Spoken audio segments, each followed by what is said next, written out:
నర్మదా నదీ తీరం వద్ద ఉండే 128 ఏళ్ల సంత సియారాం బాబా గురించి మీకు తెలుసా? 128 ఏళ్ల సంత సియారాం బాబా 7వ తరగతి చదువుతున్న సమయంలో ఒక సాధువు పరిచయంతో హిమాలయాలకు వెళ్లిపోయారట. ఆ తర్వాత ఈయన ఏమయ్యారో ఎవరికి ఎటువంటి సమాచారం లేదు. తర్వాతి కాలంలో ఈయన నర్మదా నది ఒడ్డున బట్యాన్న ఆశ్రమంలో ఉంటున్నారు. ఇక ఈ బాబా 10 ఏళ్ల పాటు నిలబడి మాత్రమే తపస్సు చేశారు. ఆ సమయంలో నర్మదా నది ఉప్పొంగి ఆయన నాభి వరకు జలాలు వచ్చినా కానీ ఆయన తపస్సులోనే మునిగిపోయారట.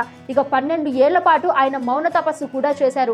12 సంవత్సరాలు తపస్సు తర్వాత ఆయన మాట్లాడిన మొట్టమొదటి మాట సియారాం. అప్పటి నుండి ఆయన పేరు సియారాం బాబాగా ప్రసిద్ధి చెందారు. ఎలాంటి వాతావరణంలోనైనా ఈ బాబా కేవలం ఒక అంగీ వేసుకొని మాత్రమే దర్శనమిస్తారు. ఈ బాబా పూర్తిగా ఆహారం తీసుకోవడం మానేశారని అక్కడి వారు చెబుతూ ఉంటారు. ఇక సియారాం బాబాకు మీరు దానంగా ఎన్ని డబ్బులు ఇచ్చినా కానీ ఆయన మాత్రం 10 రూపాయలే తీసుకుంటారు. ఈయన హనుమంతుని పరమ భక్తులు. నిరంతరం రామచరితమానస్ పారాయణం చేస్తూ ఉంటారు.